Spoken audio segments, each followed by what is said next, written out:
Hai, jumpa kembali dengan saya Ike Farida dalam Indonesia Law Study. Mari 7 menit bersama saya kita belajar hukum.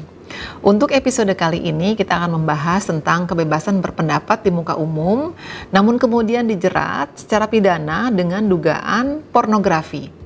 Jadi ada latar belakangnya seperti ini. Ada artis, selebgram yang kemudian protes karena adanya PPKM yang diperpanjang. Dirinya merasa jenuh, mungkin karena ada beberapa pekerjaan yang kemudian harus ditunda ataupun di-cancel, dibatalkan.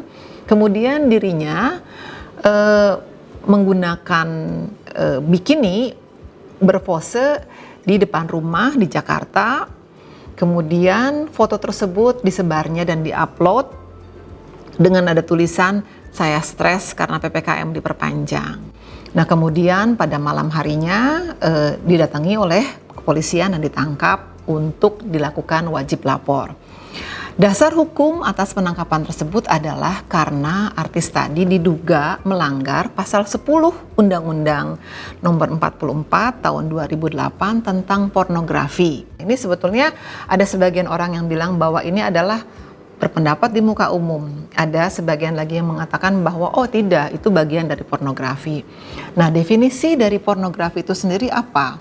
Definisi dari pornografi itu adalah gambar, sketsa, animasi, foto, tulisan, suara, bunyi, gerak tubuh gitu ya, kartun, percakapan dan sebagainya dalam berbagai bentuk yang kemudian ada media komunikasi dan atau ada pertunjukan di muka umum yang memuat kecabulan, ada eksploitasi sensual yang melanggar norma kesusilaan di dalam masyarakat. Ya, itu adalah definisi. Adapun sanksi yang bisa dikenakan terhadap mereka yang melakukan pornografi itu adalah sanksi penjara itu maksimum sampai 10 tahun dan denda itu maksimum adalah sampai 5 miliar. Nah, dalam kasus ini ada pro dan kontra terkait dengan artis selebgram tersebut ya. Ada yang mengatakan bahwa itu aksinya aman dan saat sekarang ini di tengah-tengah COVID tidak ada kok kerumunan yang datang berkumpul. Dan ada lagi yang mengatakan bahwa itu kan bagian dari ekspresi kekesalan seseorang. Namun ada sebagian lagi yang mengatakan bahwa oh itu bertentangan dengan norma di masyarakat, bertentangan dengan agama, bertentangan dengan budaya. Alasan-alasan pemidanaan itu ada yang mengatakan bertentangan, ada yang mengatakan tidak bertentangan. Ya, misalnya dikatakan bahwa saya hanya ingin memberikan pendapat di muka umum bahwa ketika saya kesal boleh dong, dan itu kan dilindungi oleh Undang-Undang Dasar Negara kita di pasal 28. Nah, namun di pasal 28 sendiri dikatakan bahwa iya kita boleh berpendapat di muka umum tapi dengan tetap harus tunduk kepada norma, kepada peraturan yang lain. Karena bagaimanapun juga Undang-Undang Dasar 45 di pasal 28 juga tetap harus patuh terhadap norma.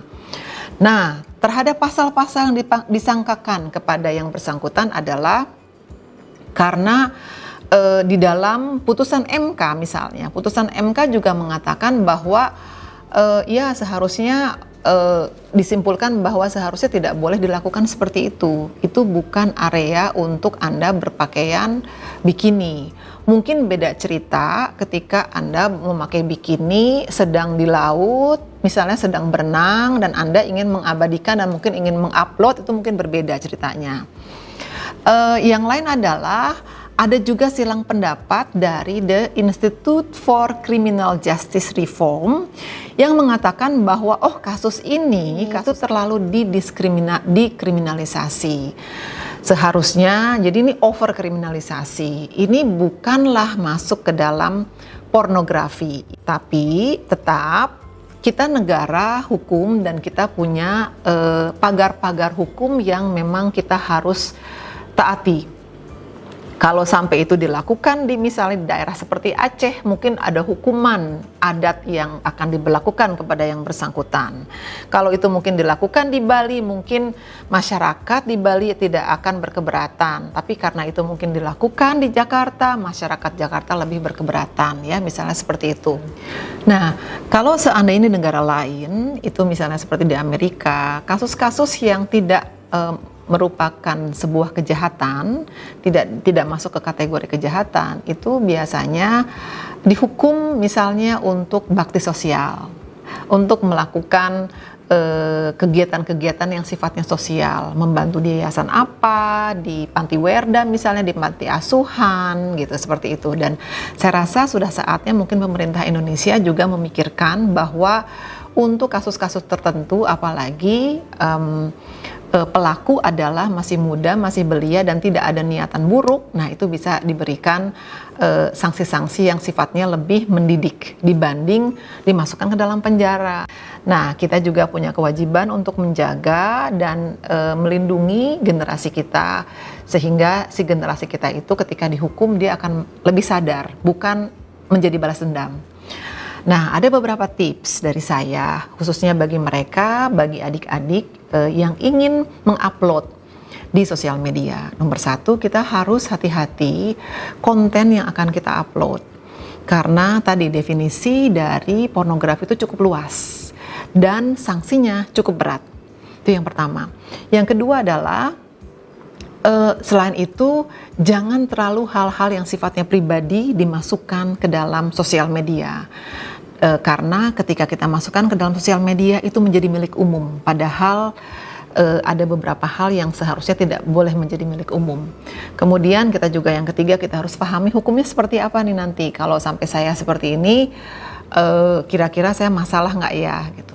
Selanjutnya adalah ketika kita stres. Saya rasa semua orang stres, apalagi generasi muda ya, karena tidak bisa kuliah secara tatap muka dengan kawan, tidak bisa bercanda secara tatap muka dengan kawan. Mungkin dosen juga menjadi lebih stres karena harus bicara, terus kemudian sulit juga mengkontrol para mahasiswa dan seterusnya.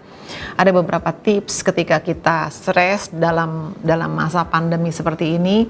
Kita bisa berolahraga, kita bisa kursus dansa, kursus menari, kemudian bisa memasak misalnya, atau kursus-kursus online yang lain. Kemudian buat yang mereka suka berkebun, buat yang suka musik-musik, mungkin buat para selebriti bisa juga dengan menambah hobi dengan banyak fotografi seperti itu. Untuk episode kali ini saya akan akhiri di sini. Kita akan berjumpa kembali di episode berikutnya. Sampai bertemu. Salam.